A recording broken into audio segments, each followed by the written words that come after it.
Kain natin itong Crytek Race Vector AEG. Two-tone. Dalawa lang kulay nito, no? So, two-tone at saka black. So, madami nagantay ng video na to kasi nga sa ano daw, sa YouTube daw at saka sa FB, puro GBB ang nakikita nilang tinetest. Ito na-fold to, guys. And then kasama niya magazine is Mid-Cap magazine.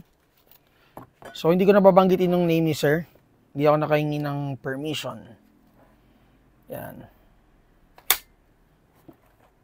So, battery compartment niya, guys, nandito. Ganda, lapit mga brother. So, guys, ito, ambi, selector. So, ito 2 rounds. And then, ito yung full auto. And then, semi-auto. Ito, safety to. Ambi din yung safety niya. Yan. Pag binaba mo to, ready to fire na. Ito yung safety niya.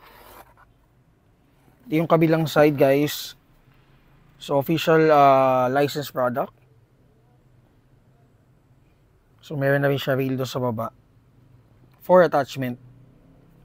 Ang kasya sa kanyang battery is 1.2 or 1.1. Naka-DINS plug na rin siya, guys. Ito yung DINS plug niya.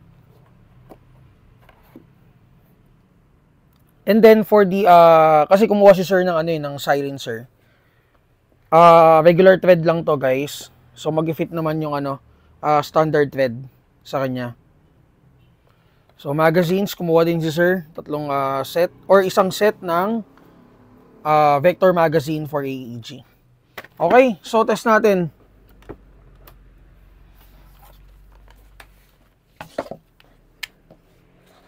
Semi-auto.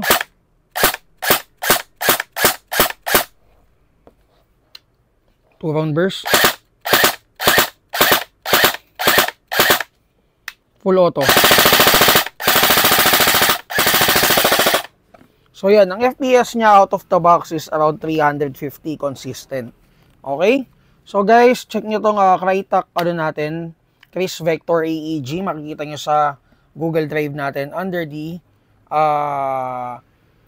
AEG folder. Okay? Crytek Race Vector. Okay, so punta tayo doon sa mga pistol units. So, thank you kay sir, thank you. Hindi ko na binanggit yung name. Okay, so ito guys, para kay Sir John. WEG17 Gen 5. So, naka-clearance to, guys. Check nyo na lang sa budget meal folder natin. Naka-metal slide. Lower frame is polymer.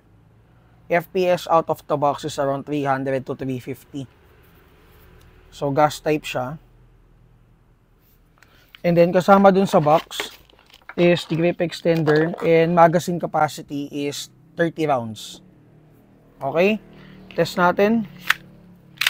So, going to Davao Oriental. Firing.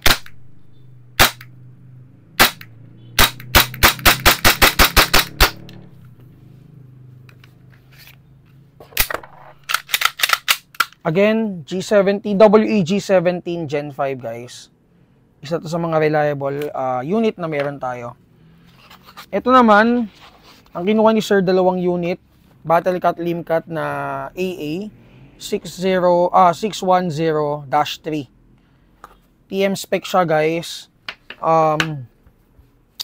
Makikita nyo sa, nakalagay na to sa natin, budget meal folder natin. So, dalawang kulay ang meron tayo nito, purple at saka itong color black. With complete markings yan, customized. Trigger, tama, trigger. And then grip. Naka-magwell na rin. Naka-fixed barrel, naka-hammer pad protection na rin, guys. Ayan. Fixed barrel, hammer pad protection. So, ito yung mga markings niya. Kabilang side. So, magazine capacity is 30 rounds. Okay, test natin. Firing.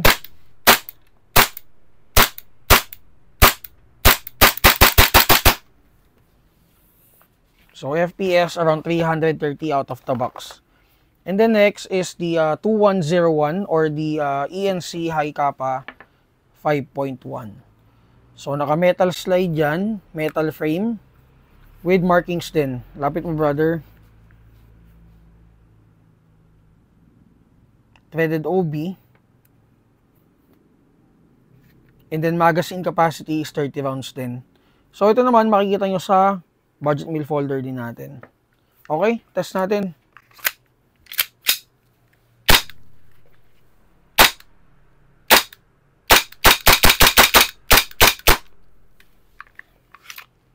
Okay. So guys, ito TM spec din. So mga 80% TM spec siya. So may mga parts din aftermarket. Okay? Kung may mga tanong kayo guys regarding units, PM lang kayo sa page natin. And open tayo today 10 AM to 7 PM.